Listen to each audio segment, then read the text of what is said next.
Você também sente dificuldade em voltar a realizar alguma atividade após um período de descanso? Ou quando você passa um longo tempo sem estudar, trabalhar, apenas descansando e quando você pensa em retornar à atividade, ou retornar ao trabalho, ao estudo, você não consegue render da mesma forma, você sente uma dificuldade imensa para poder iniciar a tarefa e perdurar na atividade. O teu rendimento vai lá embaixo, você se sente cansado, sonolento e muitas das vezes sem vontade alguma de fazer o que tem que ser feito. Cafezinho, né? Pois bem, resolver isso é bem fácil, na verdade. Eu tenho um método que eu aprendi nesse livro, chamado Método Bullet Journal. Para quem não sabe o que é o Bullet Journal, é um sistema de organização com base no formato de agenda e diário, em que você consegue reunir muitas das coisas na sua vida em um lugar só. Eu gosto muito desse sistema de organização e baseado num método que eu aprendi no livro, eu vou ensinar vocês nesse vídeo a recuperar o foco depois de um período sem atividade, de forma a você recuperar o teu desempenho rapidamente. Pois bem, a ideia desse vídeo veio de uma newsletter que eu escrevi, inclusive, se você quiser adquirir minha newsletter gratuita, é só se inscrever no link aí na descrição. E nessa newsletter eu ensino, basicamente, você a ter clareza e recuperar o teu foco depois de um tempo de pausa, de forma que pareça que você não parou de fato. Primeiro a gente vai elucidar o que acontece no nosso cérebro que faz a gente ter dificuldade em retomar uma certa atividade, para depois poder entrar na parte prática e mostrar de fato para vocês o que vocês precisam fazer para recuperar o foco. Calma, eu sei que você só quer a resposta do que você precisa fazer, mas antes eu preciso te inteirar nisso daqui para você conseguir compreender melhor o que eu estou querendo dizer com esse método. Pois bem, eu aposto que você já sentiu isso que eu falei no começo do vídeo. Você parou uma atividade que você estava fazendo, você tinha atingido um estado de concentração nessa atividade com um pico máximo, você estava 100% naquela tarefa, mas para descansar ou para realizar qualquer outra coisa você teve que parar. E em algumas vezes isso acontece por muito tempo, como por exemplo quando a gente tira férias, né?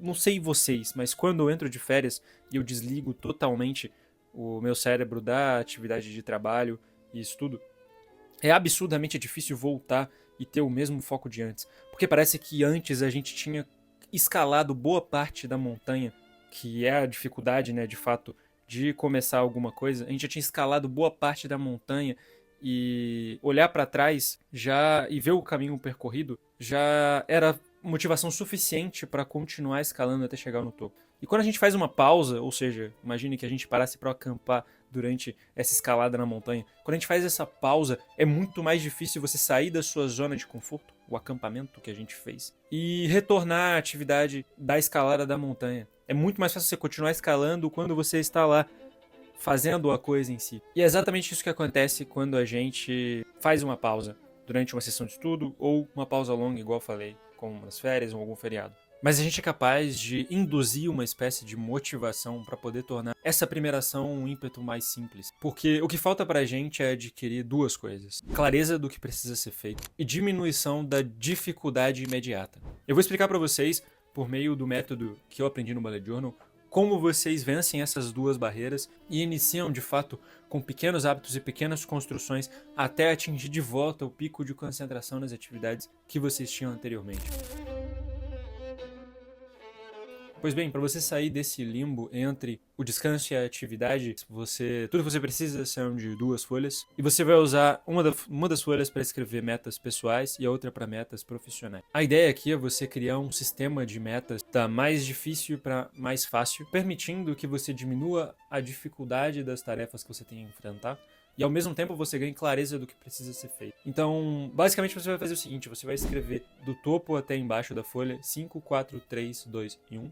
E você vai dividir essa folha em grandes blocos. No primeiro grande bloco, você vai colocar metas de longo prazo, que seria lá o topo da sua folha, né? O bloco 5. Serão metas para daqui até 5 anos. Eu gosto da ideia de comprar uma casa, casar, eu tenho vontade de aprender japonês. Enfim, são metas que de fato não vão acontecer agora, e você sabe que elas não são facilmente alcançáveis. Porque exigem coisas, às vezes externas a você, como o fato de você casar, exige que você encontre uma pessoa legal e você queira ter um futuro com ela, né? Comprar uma casa envolve juntar bastante dinheiro e, de fato, não é uma meta que muitas vezes você pode cumprir do dia para o outro. E aprender um idioma é um processo contínuo de aprendizado e desenvolvimento na experiência da língua, né? Então, o primeiro passo é isso. Depois você vai colocar no bloco de 4 metas para até 4 meses. São as metas de médio prazo, que estão ainda mais próximas da tua realidade, mas nem tanto para serem colocadas num futuro próximo ou imediato. São metas como criar algum hábito, no meu caso eu coloco aí um hábito que eu já tenho, mas que foi fundamental para mim, criar o hábito da escrita, ou passar no vestibular. Você começou, por exemplo, a estudar no meio do ano, e assim a gente chega nas metas próximas, mas ainda não tão imediatas. Você vai escrever no terceiro bloco, no bloco 3, seriam tarefas ou metas para daqui até 3 semanas. O que é que você vai colocar nesse bloco? Coisas simples assim, mais cotidianas, só que ainda assim exigem uma certa atenção e não podem ser realizadas de imediato. Seriam, por exemplo, você organizar o seu guarda-roupa, visitar um parente próximo, ou simplesmente você começar a preparar os arquivos e projetar algum trabalho. Enfim, são coisas que exigem um certo tempo, mas mesmo assim não necessitam de meses ou anos para serem realizadas. Você pode começar hoje mesmo e terminar em poucas semanas. E agora, as tarefas mais imediatas seriam as dos blocos 2 e 1.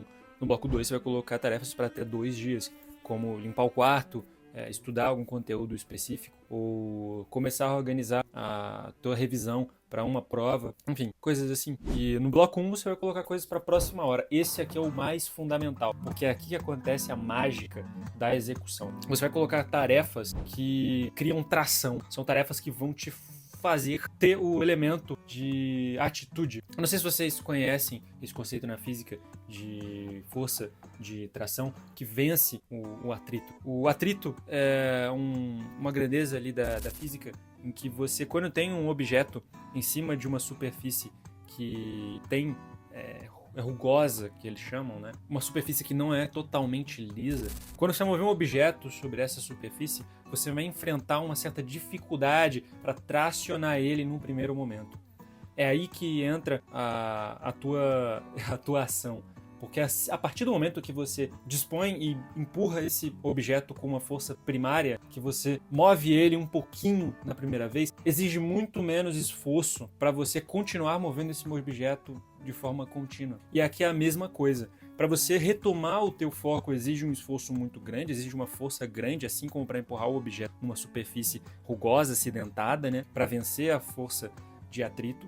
Mas a partir do momento que você vence essa força, o esforço que você precisa utilizar é muito menor. Então, as tarefas aqui de 1 hora são essas tarefas para você vencer a força de atrito, para você vencer a sua inércia, para você sair do seu lugar e começar de fato a agir. Então você tem que colocar tarefas que, sejam fáceis, ou seja, que você consegue ver você realizando de forma simples, tarefas claras e tarefas que tem um único objetivo central. Porque se você escolhe para fazer uma tarefa muito complexa de cara, você vai encontrar uma série de problemas aí. O primeiro deles, se ela for muito complexa e exigir vários artifícios diferentes, como, sei lá, como preparar um trabalho de faculdade ou um TCC. Você não pode simplesmente sentar e começar o teu TCC. Por isso que não é recomendável você fazer da noite para o dia esse tipo de trabalho. Você precisa preparar o material, bibliografia, escrever, revisão. Então é uma série de passos e então é muito dificultoso. Quando o teu cérebro pensa em tudo o que ele precisa fazer, gera uma fadiga enorme e a força que você precisa para poder começar se torna cada vez maior. Aqui a ideia desse primeiro bloco é você diminuir a força de começo ao máximo possível para você ir se acostumando a ter essa força de início, essa força de tração principal. Então você vai colocar tarefas como, sei lá, lavar uma louça. Cara, é muito simples tu lavar uma louça, tu sabe, é muito objetivo. É claro que precisa ser feito.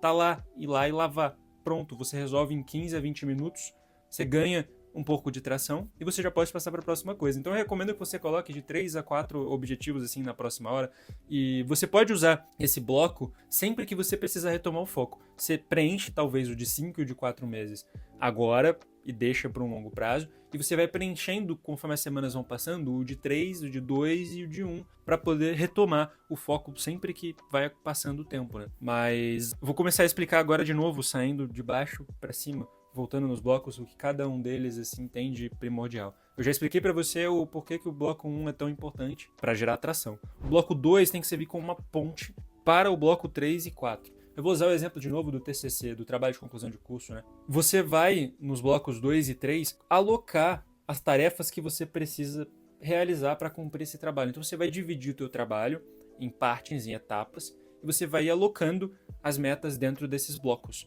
Então, por exemplo, separar o material em até 2 dias, coloca no bloco de 2 dias, fazer a pesquisa no bloco de até 3 semanas. Tá, e eu expliquei então o bloco 1, o bloco 2, o bloco 3, o bloco 4 e o bloco 5, para que de fato ele serve nesse exercício todo. Ele serve muito mais como uma visualização imagética de quem você quer ser num futuro distante. Porque conforme a gente visualiza o nosso eu futuro, o nosso eu presente consegue trabalhar muito melhor para alcançar aquele objetivo. Então, se você sabe aonde você quer chegar em até 5 anos, por exemplo, o que você quer estar fazendo lá, você precisa construir hoje e nos meses subsequentes, né, a pessoa que vai chegar lá nos próximos 5 anos. Não tem como a pessoa que quer comprar uma casa em até 5 anos chegue lá fazendo tudo isso nos últimos 2, 3 meses para atingir esse objetivo. Não tem como. Você precisa começar hoje, tá certo? E é forjar todos os dias. Por isso, você pode repetir esse exercício nos blocos principais, que seriam um bloco de 1 a 4. Eu geralmente faço nos blocos de 1 a 3. O de 4 eu já acho muito distante, porque geralmente quando a gente adquire um período de constância, a gente consegue manter ele por muito mais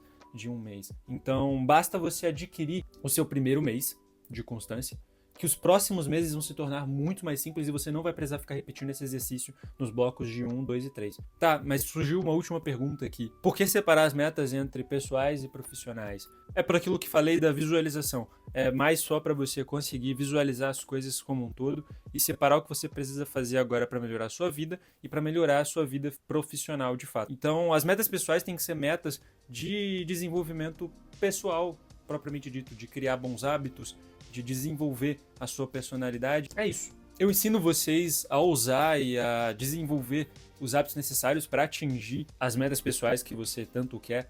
No meu curso 7 dias de foco, eu te ensino em 7 dias a basicamente vencer os teus vícios e atingir a pessoa que você quer se tornar. Então confere o link aí na descrição. Pois bem, meus caros, por esse vídeo era isso. Eu espero que vocês tenham gostado. Comenta aqui embaixo se você gostou. E aproveita e já me segue aí para poder acompanhar a minha trajetória e para mais dicas de como você pode otimizar a tua vida e se desenvolver nos estudos, no trabalho. Enfim, meus caros, tamo junto, até uma próxima.